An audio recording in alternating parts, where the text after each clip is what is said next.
gracias por un nuevo amanecer. Te doy gracias por mi vida. Es hermoso poder volver a respirar y saber que tú me amas.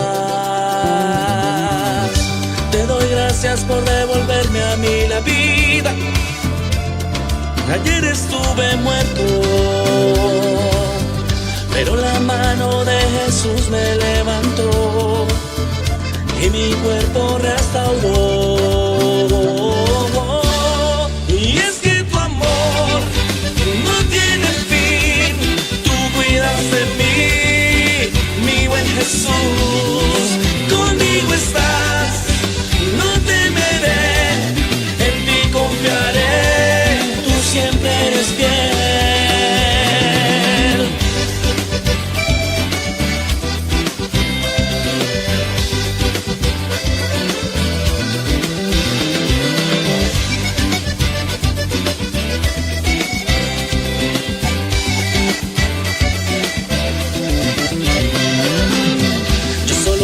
Que donde ponga mi mirada, tú estás allí para cuidarme.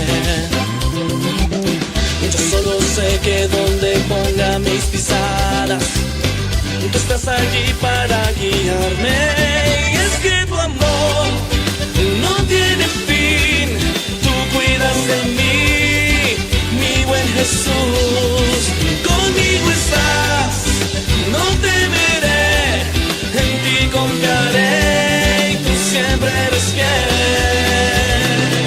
¿Y quién me separará del amor de Cristo? Tribulación, angustia, espada o peligro, a sus ángeles envía para mi servicio. Él te librará del cazador, de la peste destructora y del tentador. Me invocará y responderé, y también lo libraré.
Ferviente su pueblo, proclamemos su nombre.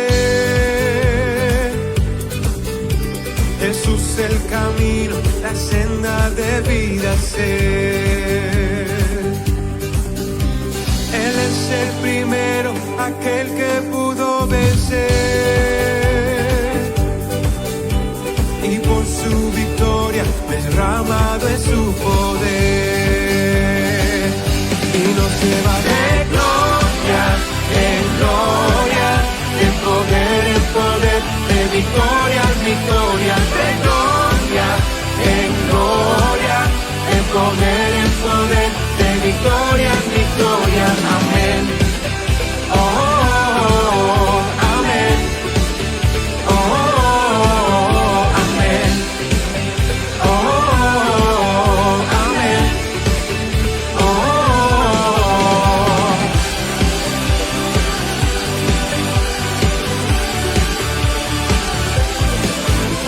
Ferviente su pueblo, proclamemos su nombre. Sí, Jesús el camino, la senda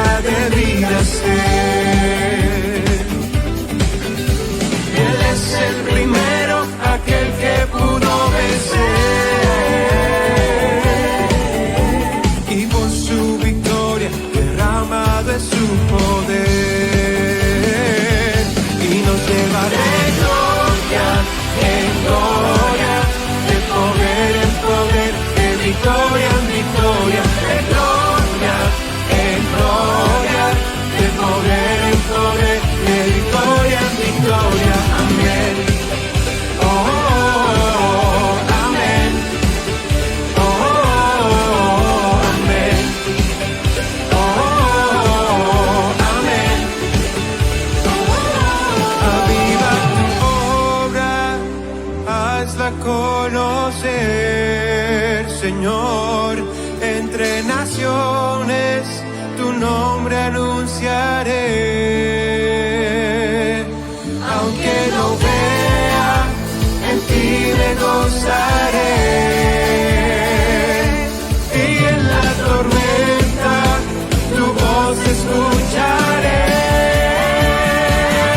Y nos lleva de gloria en gloria, de poder en poder, de victoria en victoria, de gloria en gloria, de poder en poder, de victoria en victoria, de gloria en gloria, de poder en poder, de victoria en victoria, de gloria en gloria, de poder en poder, de victoria en victoria. Amén. Oh, amén. Oh, amén. Oh, amén.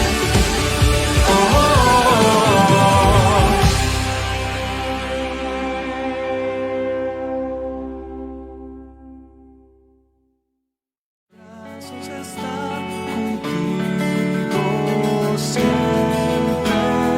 El universo proclama tu amor, tu hermosura y tu esplendor. Cada mañana es nueva tu misericordia en mí. El universo proclama tu amor, tu hermosura y tu esplendor. Cada mañana es nueva tu misericordia en mí. Siempre exaltaré, mi alabanza entonaré, mi adoración proclama tu amor. Cuando solo siento estar, tú me sostienes. He decidido en tus brazos estar contigo siempre. El universo proclama tu amor, tu hermosura y tu esplendor. Cada mañana es nueva tu misericordia en mí. El universo proclama tu amor, tu hermosura y tu esplendor.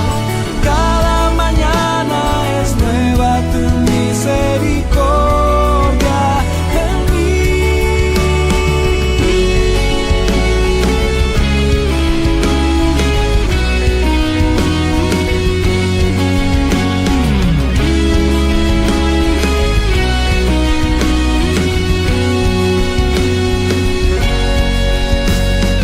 El universo proclama tu amor, tu hermosura y tu esplendor.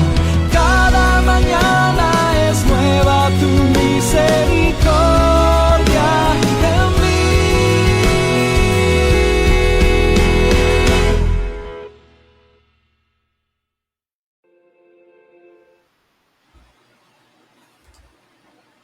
Dios les bendiga a todos, estimados hermanos. Aquí estamos en canciones otra vez.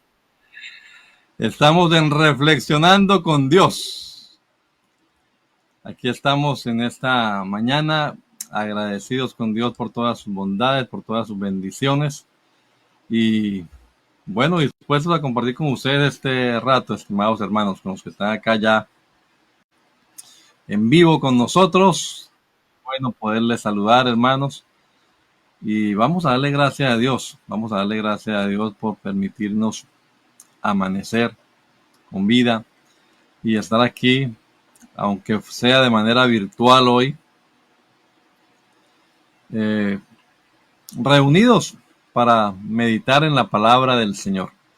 Entonces vamos a invocar el nombre del Señor Jesucristo y vamos a presentarnos delante de Él, presentar este programa, pedirle que Él nos bendiga, nos dirija en todo lo que aquí hagamos. Sea agradecido, hermano. Si no ha pensado en esta mañana en las razones por las cuales debe estar agradecido, piénselo ahora. Y tenga una palabra de reconocimiento, de gratitud delante del Señor. Amado Salvador, te damos gracias una vez más por esta nueva oportunidad que nos da de estar acá en el programa matutino que dirige el hermano Roberto, reflexionando con Dios. Gracias, mi Dios, por ayudarnos, Jesús, para predicar tu palabra, para anunciar tus virtudes, Señor, para alistarnos cada día, Señor, para nuestro encuentro contigo, estar listos, estar preparados, dejarnos guiar por tu Santo Espíritu, Señor. Gracias por la obra que haces en cada uno de nosotros, no solamente en lo espiritual, sino en todas las demás áreas de la vida, Señor, porque eres soberano sobre todo, Jesús. Presentamos este programa, Señor, que sea dirigido por tu Santo Espíritu y que pueda ser de bendición a todos los que lo escuchen, a los hermanos y a los amigos, sobre todo, Señor Jesús. Te lo pedimos en tu nombre. Amén. Amén. Bueno, mis amados hermanos, vamos a saludar a algunos hermanos. La fuerza de la costumbre, dicen algunos que es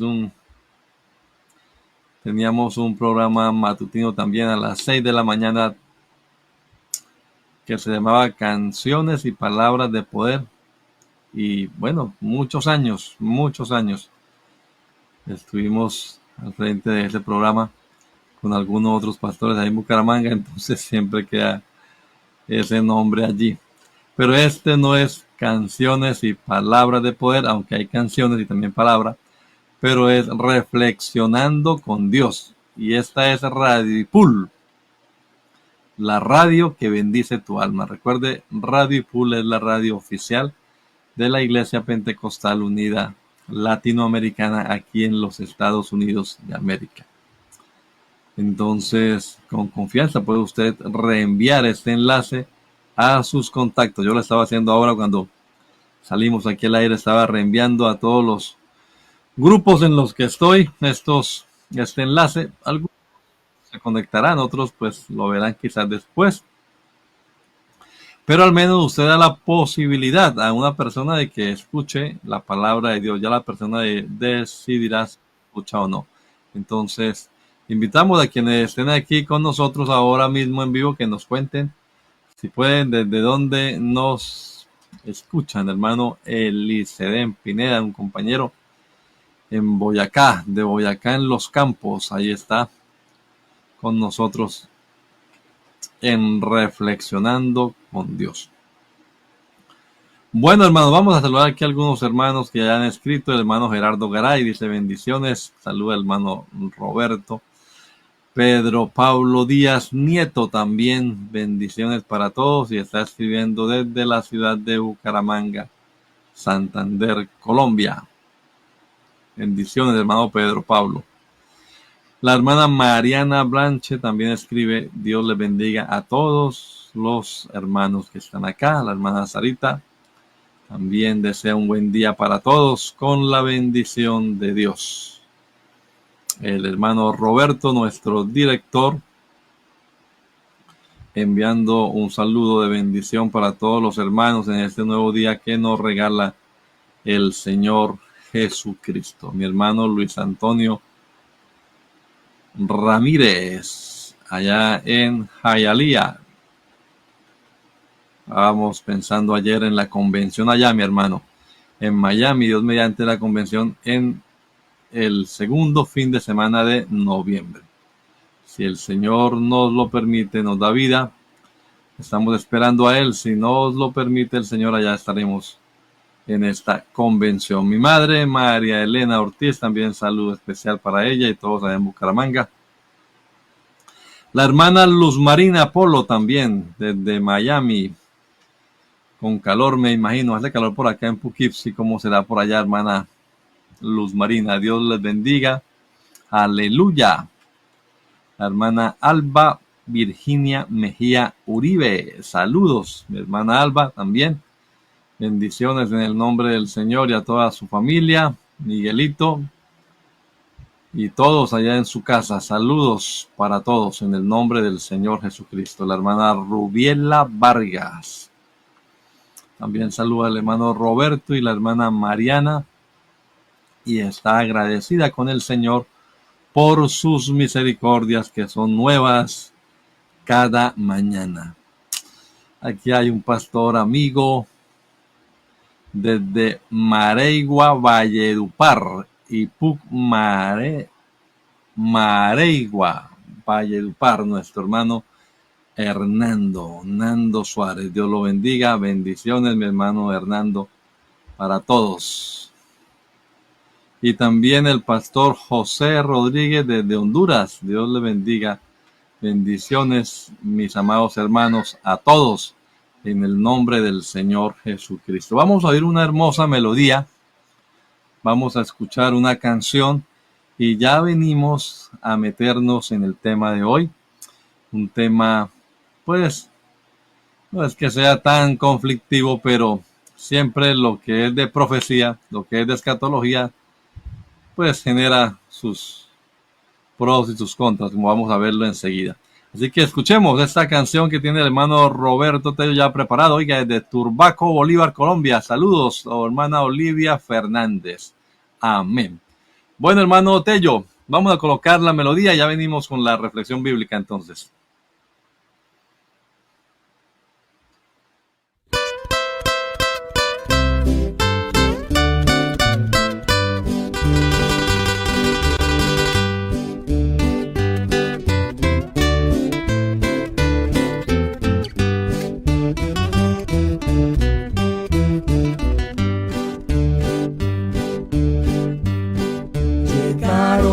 Los tiempos, cumpliéronse los días de aquellas profecías que el Señor habló cuando íbase del templo al monte Los Olivos. Palabras vivas, señales nos dejó. Cuando íbase del templo al monte Los Olivos, y con palabras vivas, señales nos dejó. Ya vemos que los tiempos cuán breve van pasando, señales demostrando que Cristo viene ya. Nos habla por las aguas, nos habla por los vientos, que ya se acerca el tiempo en que Cristo volverá. Nos habla por las aguas, nos habla por los vientos, que ya se acerca el tiempo en que Cristo volverá.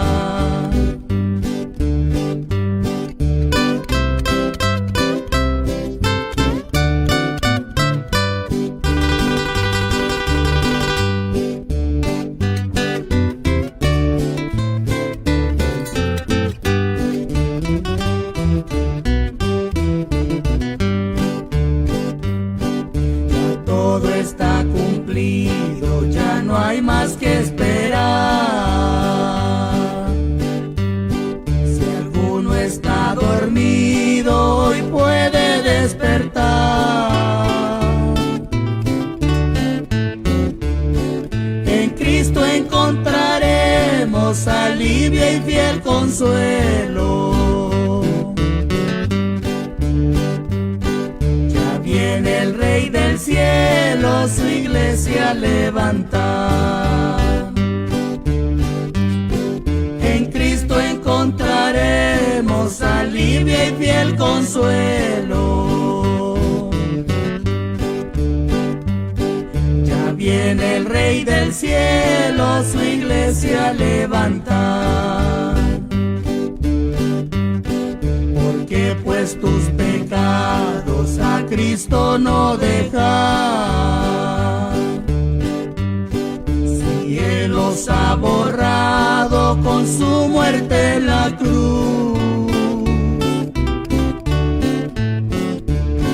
Él es tu abogado, Él es tu intercesor.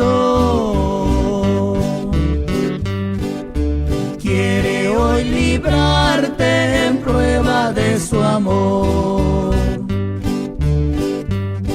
Él es tu abogado, Él es tu intercesor. Y quiere hoy librarte en prueba de su amor.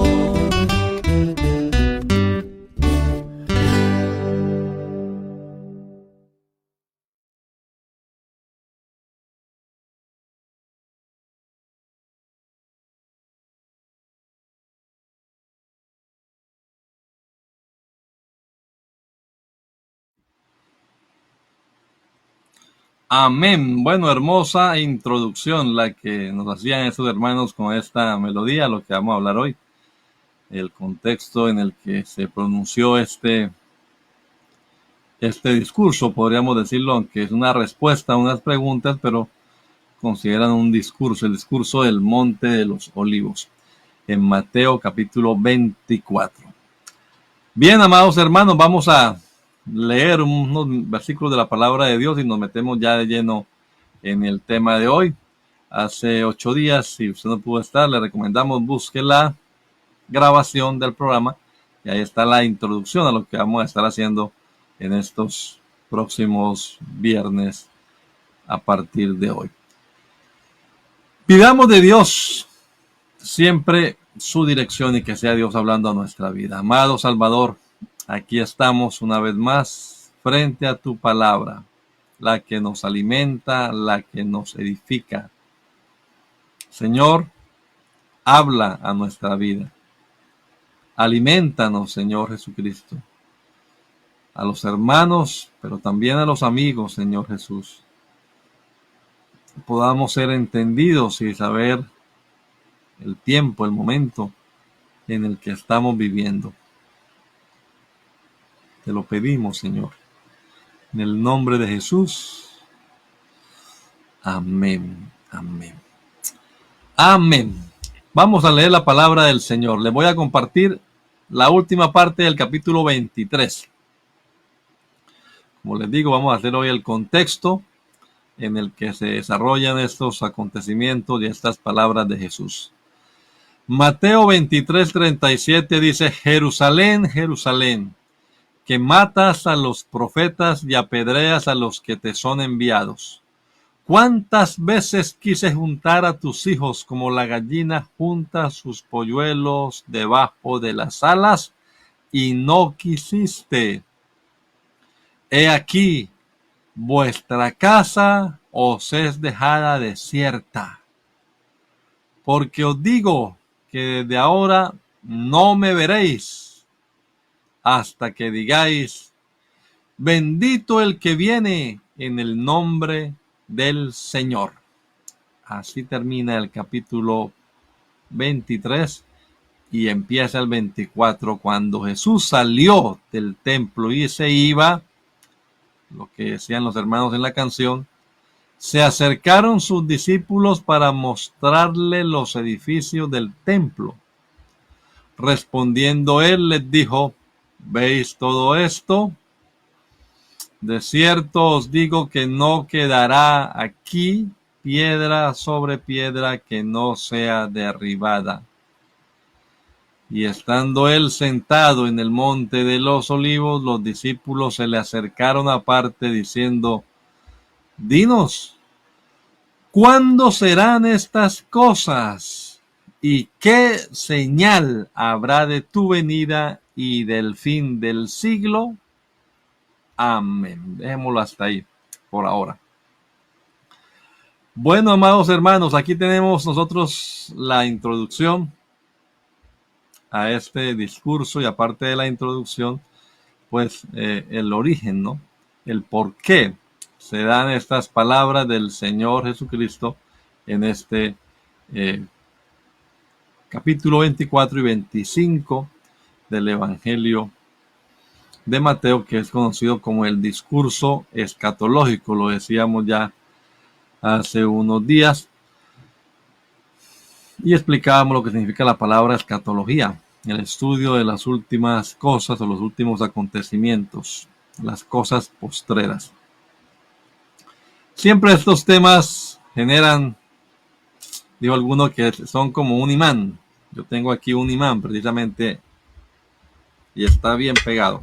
Esto es un imán, parece una moneda, pero es un imán. Y tiene, sonó ahí, se pega fuertemente. Atrae lo metálico, el imán, pero tiene dos polos.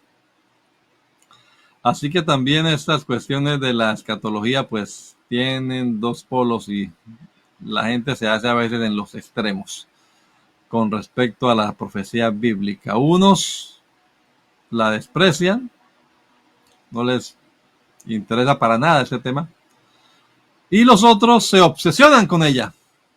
Entonces ningún extremo es recomendable. Hay que tener un sano equilibrio con estos temas. Pero fíjese que desde los tiempos del Nuevo Testamento, ya los temas escatológicos, los temas de las profecías de los últimos tiempos generaban este tipo de reacciones. Por lo que nos escribe el apóstol Pedro en su segunda carta, que hace unos días la estábamos leyendo allí en la congregación en Poughkeepsie. En esa época, en la que escribió el apóstol Pedro, quizás alrededor de los 60 después de Cristo, ya algunos se burlaban de estos temas del retorno de Cristo, del juicio final, en fin, ¿no? Entonces, él dice, algunos burladores se levantarán, algunos burladores que dirán, hey, ¿dónde está el advenimiento? ¿Dónde está la venida? ¿Dónde está la llegada que están tanto anunciando ustedes? Y esto todo está igual. Segunda carta del apóstol Pedro, el capítulo 3. Cuando tenga un tiempito, péguele una leída a ese capítulo que habla también de escatología, lo mismo que Apocalipsis, desde el 20 en adelante, habla del juicio final, el gran trono blanco y el juicio que se llevará ya a cabo y el estado eterno. Pero por otro lado, entonces están estos que se burlan, que desprecian la profecía. Eso nos lo cuenta Pedro, pero también Pablo nos cuenta de algunos hermanos en una congregación llamada, la ciudad se llamaba Tesalónica. Entonces, de algunos en esa iglesia de Tesalónica erróneamente estaban creyendo que ya estaban en medio de la tribulación, pues, y que ya estaban pasando por esos momentos últimos. Incluso algunos pensaban que quizás el Señor ya había llegado y que ya se había manifestado el anticristo. En fin, entonces ahí hay esas dos cartas son las llamadas cartas escatológicas, ¿no? Del apóstol Pablo. Pablo escribe de algunos temas interesantes de soteriología, del plan de salvación, Romanos, Gálatas, o con una carta de un alto contenido eclesiológico, Efesios, muy cristológica, Colosenses, y estas cartas a los tesalonicenses nos hablan de la escatología. No son un tratado escatológico en sí, pero son temas que sobresalen en estas cartas. Entonces él pone allí orden en algunas cosas. En el capítulo 2 de la segunda carta, por ejemplo, él está hablando acerca de la venida de nuestro Señor Jesucristo y nuestra reunión con él. Algunos dicen, no, es un solo evento, pero allí se puede interpretar como dos eventos. Nuestra reunión con él, uno, y la venida de nuestro Señor Jesucristo 2, como también lo dice en Tito. Eso lo estaremos viendo detenidamente un poco más adelante, entre los argumentos que usamos para decir que estos temas que Jesús va a hablar ahora como respuesta a las preguntas no involucran o no participa la iglesia en estos acontecimientos que vamos a ver en el desarrollo de estos temas. Alguien dirá, bueno, hermano, entonces si no participa la iglesia, ¿para qué lo vamos a estudiar? Uno, porque es palabra de Dios. Allí está, Jesús lo pronunció. Y segundo, pues porque aunque no esté inmiscuida la iglesia en estos acontecimientos, sin embargo, sí hay principios allí que podemos nosotros sacar y aplicar para nuestro propio beneficio. Es como cuando leemos y estudiamos el Antiguo Testamento. No aparece allí la iglesia, aparece solamente el pueblo de Israel, pero hay enseñanzas, hay principios allí bíblicos que son atemporales, aculturales, y podemos aplicárnoslo a nuestra vida y sacar beneficio de estos textos. Entonces, por eso vale la pena estudiar este discurso escatológico, aunque en estos eventos, como es la destrucción de Jerusalén y del templo, que es lo que vamos a hacer la introducción hoy, y el tema de la gran tribulación, no participará la iglesia. Bien, estas son las palabras que el Señor pronunció entonces estando en el Monte de los Olivos. Dice el capítulo 24, el versículo 3. En el Monte de los Olivos, en esos días previos a su muerte, esa última semana, el Señor asistía al templo, allí enseñaba, pasaba el día allá y en la noche regresaba a quedarse en Betania, quizás en la casa de su amigo Lázaro de Betania. O sea, hacía ese trayecto a pie, por supuesto, no habían vehículos automotores en esa época, y es en ese viaje en el que se dan estas claras, porque no son confusas realmente. Algunos piensan confundir, enredar las palabras de Jesús, pero Jesús no le gusta, o al Señor Jesucristo no le gusta confundir la gente, todo lo contrario, le gusta sacar a la gente de la ignorancia, le gusta sacar a la gente de la oscuridad y traerla a la luz. Entonces estas palabras son claras, y también lo diremos enseguida. Debemos tomarlas así, literalmente, no alegorizar las enseñanzas del Señor Jesucristo, y tan claras como fueron para los discípulos primeros receptores en ese momento, también son claras para nosotros hoy, la iglesia del Señor en el siglo XXI. Entonces vamos a hablar un poquito de lo que es Jerusalén y de lo que es el templo. Inicialmente, pues para ubicarnos, recuerde, estamos ya en los últimos días de Jesús en su manifestación aquí en esta tierra.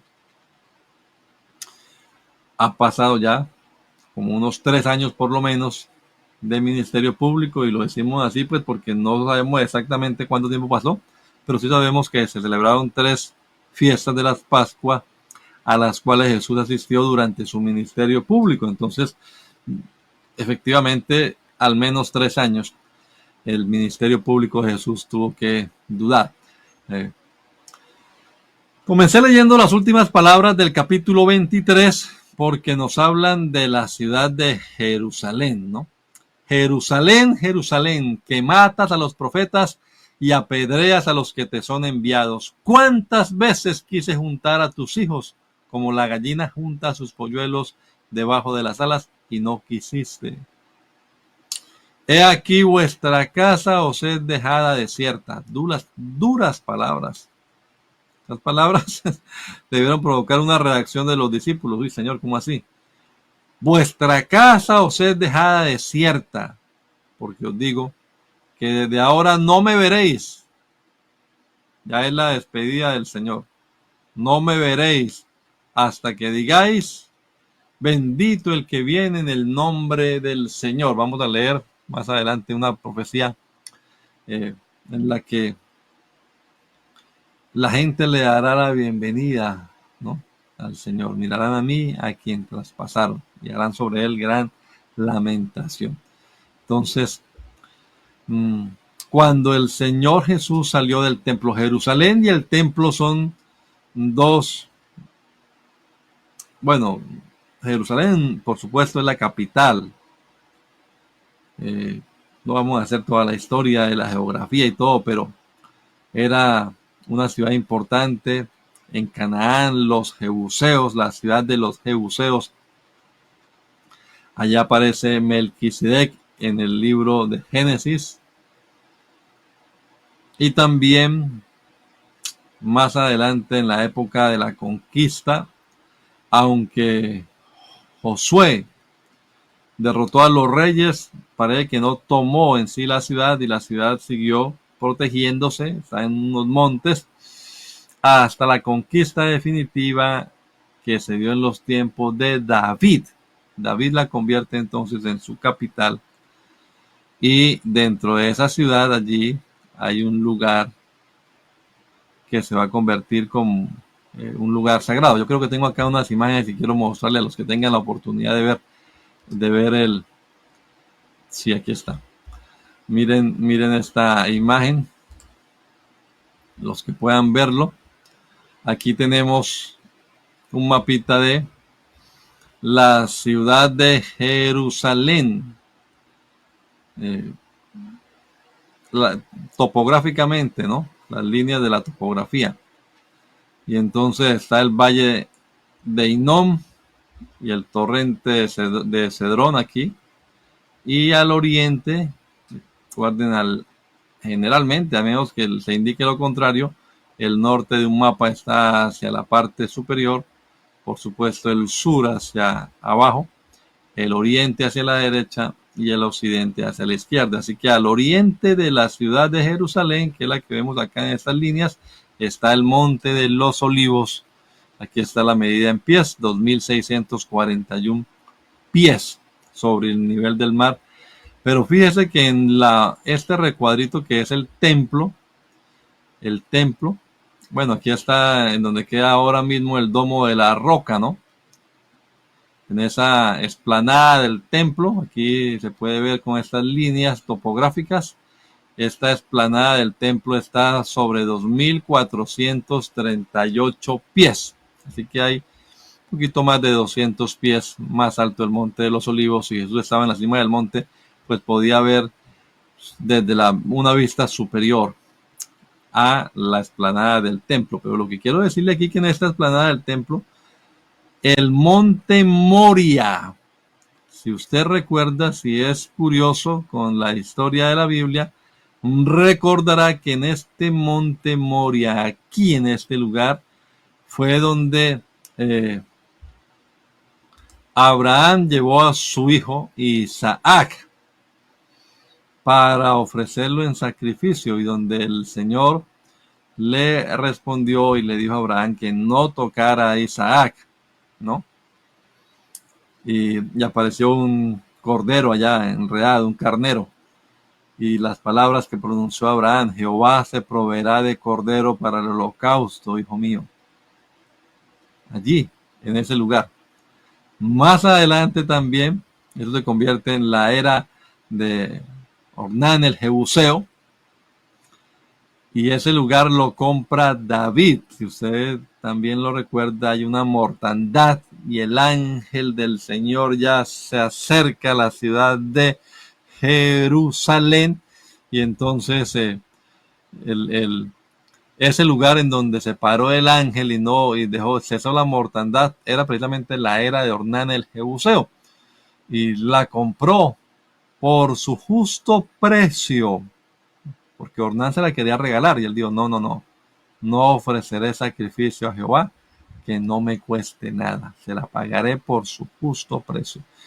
Y compró ese sitio y dejó todo listo para que su hijo Salomón fuese el que edificara el templo. Estamos hablando de la ciudad de Jerusalén y del templo de la ciudad de Jerusalén, porque hasta entonces el Señor habitaba en el tabernáculo. Recuerda usted el tabernáculo en el desierto, pero luego ese mismo esquema del tabernáculo lo ponen en fijo en el templo. el mismo esquema, las entradas, el altar de bronce, la fuente, el lugar santo, el lugar santísimo y los mismos utensilios, la mesa de los panes, el candelabro de oro, el altar del incienso y en el lugar santísimo, pues por supuesto, el arca del pacto con su propiciatorio y todo lo demás. Igual, eso pasó, solamente que ya no era una tienda movible, sino que se quedó fijo. Aquí está lo que se puede ver hoy en día. Los que han ido han tomado esas réplicas. Esta es la explanada del templo en el monte Moria, recuérdelo. Y pues ya no está el templo allí, sino que lo que hay es una mezquita, ¿no? El domo de la roca, llaman algunos ese lugar en donde se le rinde culto no al mismo Dios, sino a otro Dios, a los musulmanes. Aquí tenemos nosotros entonces también lo mismo, el monte Moria. El templo estaba en la explanada del monte Moria. Esto es en la época en la de Salomón. Ahí está la ciudad de David, pero aquí ya tenemos en los tiempos de la restauración, porque ese templo que edificó Salomón además fue destruido y los babilonios lo destruyeron por completo. Entonces en la época después, cuando llegó Esdras, Nehemías y con Zorobabel a la cabeza, comienzan a restaurar el templo. Recuerde que el monte de los olivos queda al oriente. Hay una puerta oriental que está sellada y que por ahí entrará el Mesías. Es la profecía que hay sobre ese lugar. Bueno, aquí tenemos entonces ya en la época de Jesús. Ya esto es algo más moderno, digamos. El templo, la dimensión del templo en sí no varió mucho, aunque el edificio pues era más amplio, más grande, se había ampliado y estaban los pórticos de Salomón, donde se hacían los discípulos a enseñar la palabra en las afueras del templo. Vamos a ver ahora otra fotico que tengo por allí para que entendamos las divisiones que había. Los gentiles no podían entrar a este lugar. Aquí está la puerta llamada La Hermosa para acceder al atrio de las mujeres, y aquí ya nada más podían entrar los sacerdotes a ministrar en el lugar santo. Bueno, eso es, creo, lo que tenía para mostrarles. A ver si aquí tengo algo más. Sí, efectivamente, esto es en la época de Herodes. Herodes lo mandó a modificar, Herodes lo mandó a ampliar, a adecuar después de la época de Salomón. Ahora hablaremos un poquito acerca de esto. Y ahí está la división. Fíjese aquí en esta parte está el lugar santísimo. Este número 3 aquí representa el velo en el lugar santísimo. Oiga, curioso, ya no estaba el arca del pacto. Dicen que no me acuerdo qué emperador, creo que Tito se metió hasta allá y no encontró nada. Y dijo, esto no tiene nada acá. Pero él pensó encontrar, quién sabe, una imagen o algo, pero no había nada allá. Ya no estaba el propiciatorio allí. El arca no regresó al segundo templo, no tenían arca.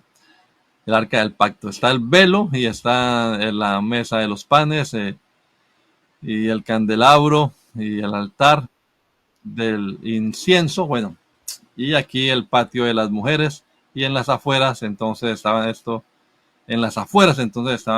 está el atrio en donde se ofrecía culto al Señor. Aquí tenemos otra imagen ya para un poco más actual, la puerta oriental, y aquí está los pórticos en la explanada del templo. Supuestamente así se veía. Esta era una torre donde estaban los soldados romanos, vigilantes siempre en las afueras, vigilantes siempre de lo que pasaba en este lugar. Bueno, eso es un orgullo para los judíos de la época.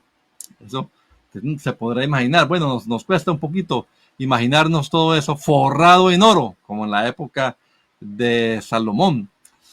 Eso forradito en oro, y las naciones la codiciaban, venían y lo admiraban, pero a la vez también decían, uy, hacer un saqueo aquí, robarnos todo ese oro. Más de una vez fue saqueado el templo con todos sus utensilios. La última, pues ya les acaba de decir, la época de Babilonia con Nabucodonosor, que llegó y se llevó todos los tesoros del templo, utensilios sagrados de oro, y uno de sus reyes, Belsasar, ¿no? El rey Belsasar mandó traerlos y estaba tomando en él en una fiesta pagana y vio esa escritura en la pared: Mene, Mene, Tekel, Uparsin. Es el contexto un poquito como para que nos imaginemos nosotros que los judíos, los discípulos y los judíos en general se sentían orgullosos tanto de Jerusalén, la capital, como del templo, ese edificio. Y el templo representaba una institución que había sido hecha de todas maneras con instrucciones sagradas. El Señor les había mandado a construir y a rendir culto en ese lugar. Pero aquí comienza lo triste, digámoslo, ¿no? Mateo capítulo 24, entonces dice, cuando Jesús salió del templo. Y quiero hoy detenerme en esa frase, hacer énfasis en eso. Cuando Jesús salió del templo.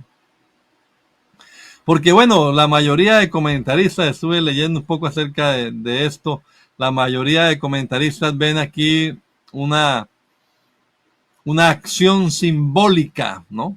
Recuerde que esto de los temas proféticos siempre tienen algunos símbolos, algunos elementos allí.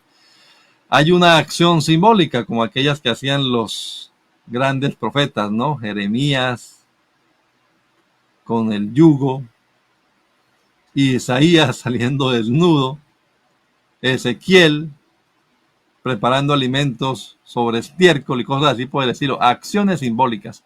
Algunos ven acá también una acción simbólica del profeta por excelencia, que es Jesucristo nuestro Señor.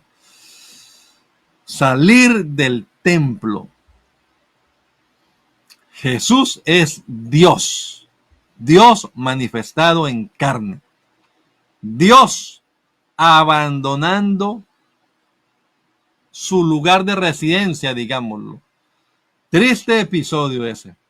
Eso recuerda la visión que tuvo también Ezequiel, un profeta en la época del exilio en Babilonia. En el capítulo 11, él cuenta que vio la gloria del Señor elevarse en medio de la ciudad y salir del templo y ponerse allá en el monte que está al oriente. Oiga, tremendo eso, porque es lo que va a pasar acá. El Señor sale del templo y se va al monte que está en el oriente, el monte de los olivos, y ahí va a ocurrir este discurso que vamos a estar comentando estos días viernes.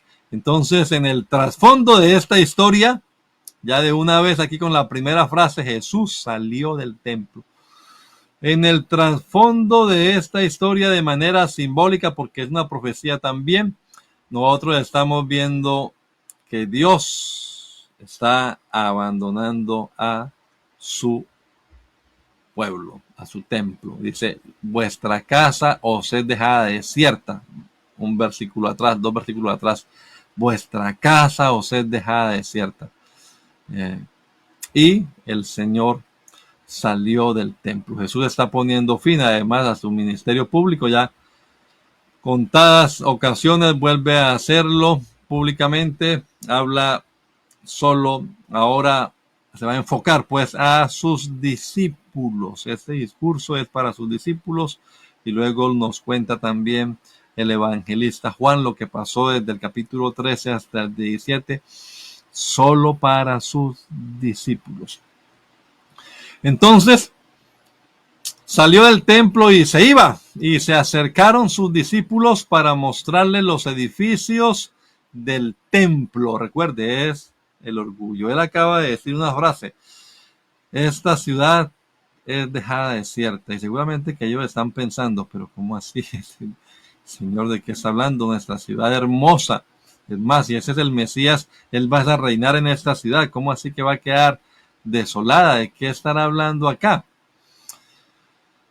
Marcos y Lucas, que son los paralelos, ya lo leímos también la vez pasada, nos cuentan que los discípulos estaban maravillados, impresionados, y no es una presunción nuestra o le estamos metiendo al texto, no, comparando uno puede decir sí, ellos están impresionados por la magnificencia, la opulencia del templo, es realmente algo majestuoso, algo grande, algo de orgullo nacional.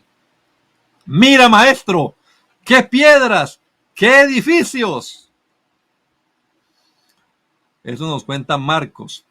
Lucas dice, a unos que hablaban, tal vez comentando entre ellos, a unos que hablaban de que el templo estaba adornado de hermosas piedras. Había piedras muy grandes que estaban labradas con figuras, además, hermosas piedras adornadas. Entonces a ellos Jesús les va a dirigir estas palabras que vamos a estar mirando. Le mostraban los edificios del templo como si quisieran que el Señor también se impresionara, ¿no? Como cuando vienen por acá los amigos, pastores, vecinos no, los pastores de lejanas tierras, perdón. Y entonces uno los lleva aquí a la ciudad. Oiga, mire, aquí estaban las Torres Gemelas, aquí están los rascacielos de Manhattan, vea, qué edificios estos, y sube uno allá al mirador en el piso 100 y pico y ve toda la inmensa ciudad.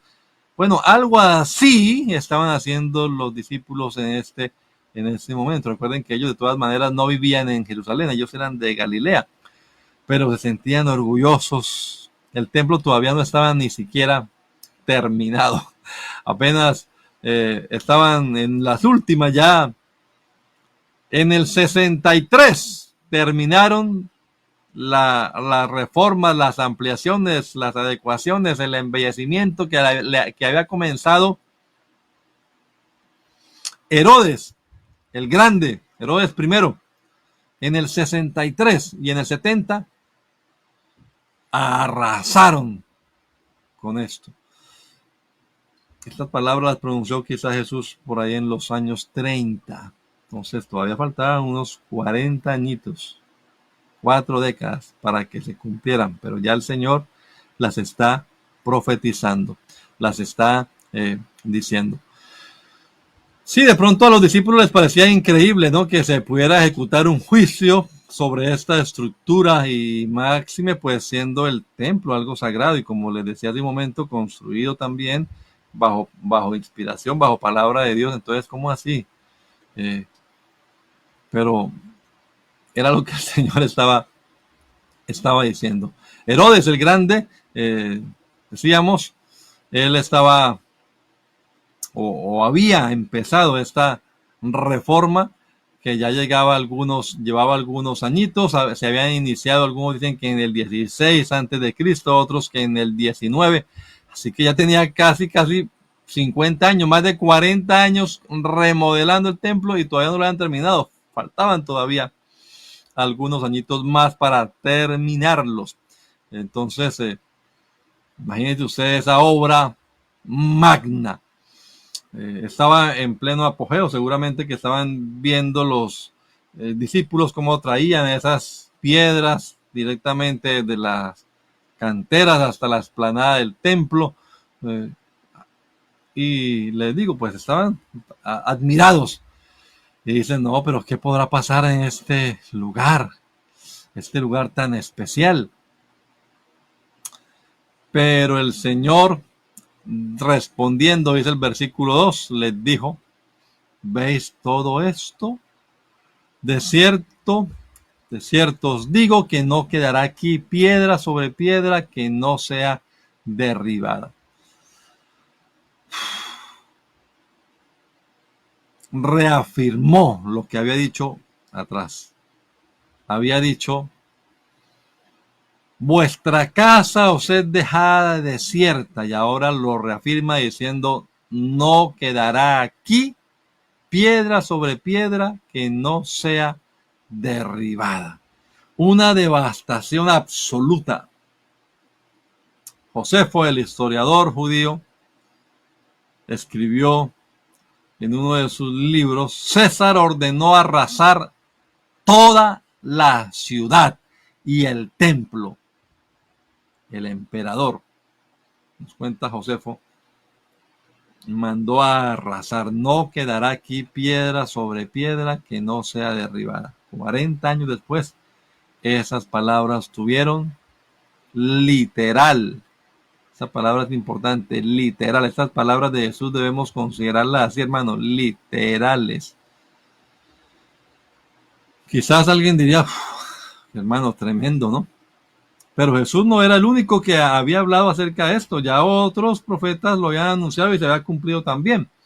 Miqueas, Jeremías y otros más habían anunciado la devastación de la ciudad de Jerusalén. Ya había ocurrido, pero quién iba a pensar que otra vez fuera a pasar.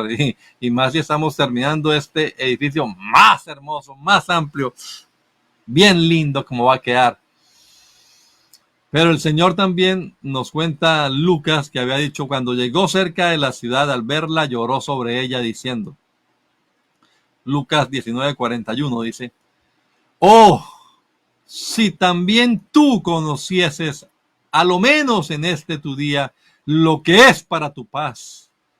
Mas ahora está encubierto de tus ojos, porque vendrán días sobre ti cuando tus enemigos te rodearán con vallado, te sitiarán y por todas partes te estrecharán y te derribarán a tierra y a tus hijos dentro de ti, y no dejarán en ti piedra sobre piedra, por cuanto no conociste el tiempo de tu visitación. Hermano, amigo, que Dios nos dé sabiduría, entendimiento para conocer el momento, porque Dios nos está visitando.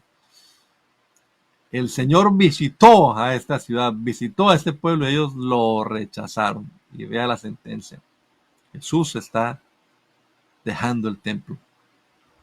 Juan también nos cuenta que cuando el Señor volcó las mesas de los cambistas, los echó fuera del templo. Entonces los judíos respondieron y le dijeron, ¿qué señal nos muestra ya que haces estas cosas? Y Jesús les dijo, destruid este templo y en 3 días lo levantaré. Esas palabras a ellos les provocó rabia, furor, tanto que ya lo vamos a ver, la usaron en contra de Jesús más adelante. Dijeron los judíos, en 46 años ha sido edificado este templo y tú lo vas a levantar en 3 días. Pero Juan nos cuenta que él no estaba hablando del edificio, sino que él estaba hablando del templo de su cuerpo. Por tanto, cuando resucitó entre los muertos, los discípulos se acordaron de que había dicho esto y creyeron la escritura y la palabra que Jesús había dicho. Lucas también nos relata que cuando, en Hechos de los Apóstoles, cuando estaban acusando a Esteban, a quien apedrean y lo matan, unos falsos testigos decían, este hombre no cesa de hablar palabras blasfemas contra este santo lugar y contra la ley, pues le hemos oído decir que ese Jesús de Nazaret destruirá este lugar y cambiará las costumbres que nos dio Moisés. Las palabras que Jesús pronunció hacían eco en sus oidores, en los judíos. ¿Cómo así que se está hablando que el templo se va a caer, que el templo va a ser destruido? Y era una ofensa digna pues de un castigo severo. En el juicio de Jesús salen estas palabras. Le hemos oído que él ha dicho que va a destruir este templo. No era que él lo fuera a destruir, sino que él está profetizando que el templo sería destruido y toda Jerusalén con él. Aquí vale la pena hacer un paréntesis para hablar en contra del determinismo. Hay gente que cree que el Señor todo lo predestina y que entonces él lo hace todo así como yo lo dije y así se va a hacer. Una cosa es que él tenga conocimiento previo, anticipado de todas las cosas, y otra cosa es que él obligue a que usted haga o ejecute tal o cual cosa. Estas personas que creen así, quieren anular la capacidad humana de tomar decisiones, pero el ser humano toma decisiones. Eso también es bíblico. Él nos dio libre albedrío, voluntad, y tenemos la capacidad de decidir. Así que si se pierde, no le eche la culpa a Dios. Usted tiene la oportunidad ahora de reconciliarse, de arreglar sus asuntos con Dios. Hágalo ahora. Hoy es el día oportuno. Hoy es el día de salvación. Piedra sobre piedra. La gente estaba entonces conmocionada. ¿Cómo así que no quedará aquí piedra sobre piedra que no sea derribada? Esas piedras que serían derribadas eran las que estaban causando la admiración de los discípulos por su majestuosa belleza. Pero ellos estaban inquietos. ¿Pero cómo así, Señor? ¿Cómo así? ¿Cómo así que el templo va a ser destruido? Eso es una tragedia nacional. Pero, repito, ya había ocurrido en otras oportunidades. Habían venido los de Babilonia y los destruyeron. Pero otra vez Jesús está anunciando eso. ¿Qué está pasando? Y pensábamos que este era el Mesías que antes nos iba a librar de los opresores, e iba a sentar su trono en Jerusalén, iba a gobernar y la ciudad iba a ser exaltada sobre todas las naciones. ¿Qué está pasando acá? Recuerde la primera línea. Jesús salió del templo y se iba. Él se está despidiendo de ese lugar. Ese lugar está quedando abandonado. Pero aparte de eso, está diciendo lo que va a acontecer, la destrucción. De pronto sus discípulos se quedaron en silencio un rato. Tremendo esto. Y quizás caminando, bajando ese torrente de Cedrón y luego subiendo en el monte de los Olivos, iban pensando, camino a Betania, ¿por qué nos está diciendo esto? ¿Por qué nos estará hablando que todo esto va a ser destruido, que todo esto va a quedar asolado? ¿La casa de Dios? Si la casa de Dios disfruta, tiene privilegios de la protección divina, es la casa de Dios, Dios la protege. ¿Cómo es que va a pasar esto? Sí, el Señor protege su casa mientras Él esté en su casa. Pero si el Señor deja esa casa, entonces ya no es la casa del Señor, se convierte en una casa cualquiera que sufrirá los mismos deterioros de cualquier otra casa al estar abandonada. Acá en esta nación se ven muchas casas abandonadas, deterioradas. Eso pasaría también. Oiga, tremenda reflexión, y voy a cerrar con esto, hermanos. Tremenda reflexión la que podemos sacar ustedes y yo hoy de este contexto histórico acerca del abandono. Jesús salió del templo y se iba. El santuario va a quedar convertido, lo que era el santuario va a quedar convertido en un mero edificio abandonado. Yo no puedo pasar por alto, hermano, que en los mensajes que el Señor le da a las iglesias en el Apocalipsis, también hay algunas advertencias. Yo sé que esto quizás, porque he oído algunos que no lo piensan de esta manera, pero vea, sí hay advertencias en la palabra de Dios a los salvos, a los que somos iglesia, que cuidemos nuestra salvación, que retengamos nuestra corona, que nos mantengamos firmes, que no retrocedamos, porque el que retrocede no agrada al Señor. Bueno, hay advertencia allí. ¿Para qué entonces si la salvación no se pudiese llegar a perder? Claro que se puede llegar a perder. Si usted deja de ser iglesia, ha perdido su salvación. Ay, ¿cómo va a poder alguien dejar de ser iglesia? Bueno, la iglesia es iglesia porque tiene la presencia del Espíritu Santo, pero sin la presencia del Espíritu Santo ya la iglesia no es iglesia. La iglesia hoy es la casa del Dios viviente. La iglesia hoy es columna y baluarte de la verdad. Pero la gloria de esta casa, que dijo la profecía, dice, la gloria de esta casa será mayor que la primera. La gloria postrera será mayor que la primera. La gloria de esta casa es que el Señor esté presente, que su Espíritu esté en medio nuestro. Hermanos, no podemos descuidar nosotros y pensar quizás como pensaban los de la iglesia en Laodicea. No, la platica, de nada tengo necesidad, ya estamos prósperos, la coroné, pues estamos aquí, el sueño americano, coronamos, vine a buscar plata, no de Dios, me dijo alguien. Tremendas palabras duras, triste eso. La plata no lo es todo, mi Dios sí lo es todo. Pero esta gente estaba orgullosa. Es el último mensaje a las iglesias, ¿no? Al final del capítulo 3. Una congregación que se creía que no tenía necesidad de nada, que el poder lo daba el billete.